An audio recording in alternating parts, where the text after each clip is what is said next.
we all have the responsibility, really, to try and leave the world much better than how we found it.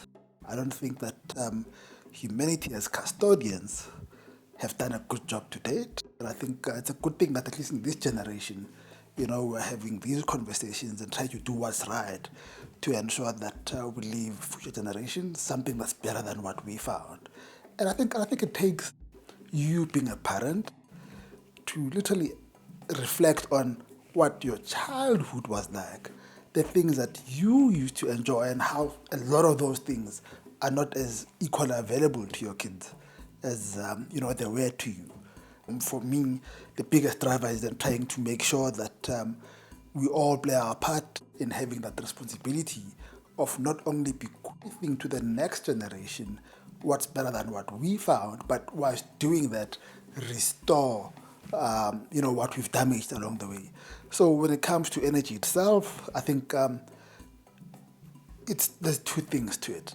One, from a supply point of view, the deficit for the continent is massive, right? It's massive. I mean, if we were talking about electrification as a luxury, to be an easier conversation. We're talking about this as a need that is vast, that a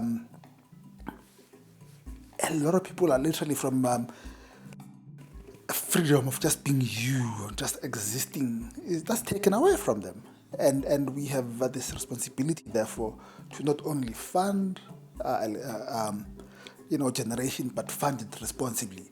So when it comes to green power, I think you find that it's a natural and the right thing to do. The price points have gotten to where they need to be, and going lower even more.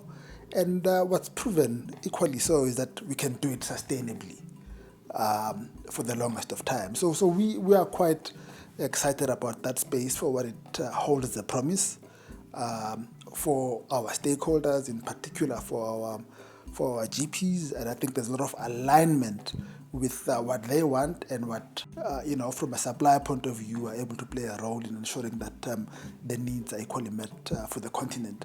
Of course, there's a big debate then that the continent is blessed with coal a lot.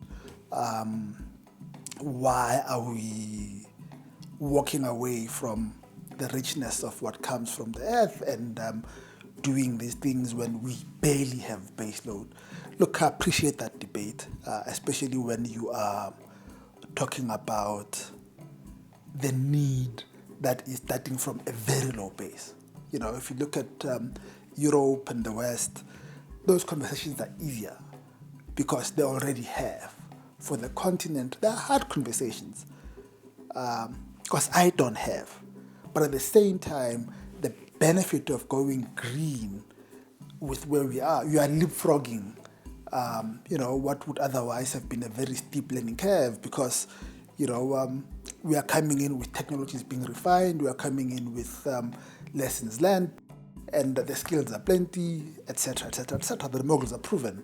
So there's an inflection point where it becomes and has become so cheap that it's actually better to sustain yourself that way compared to sustain yourself with coal. Of course, storage becomes a big thing because what happens when the wind doesn't blow, etc., etc., etc. But storage is trying to solve those things.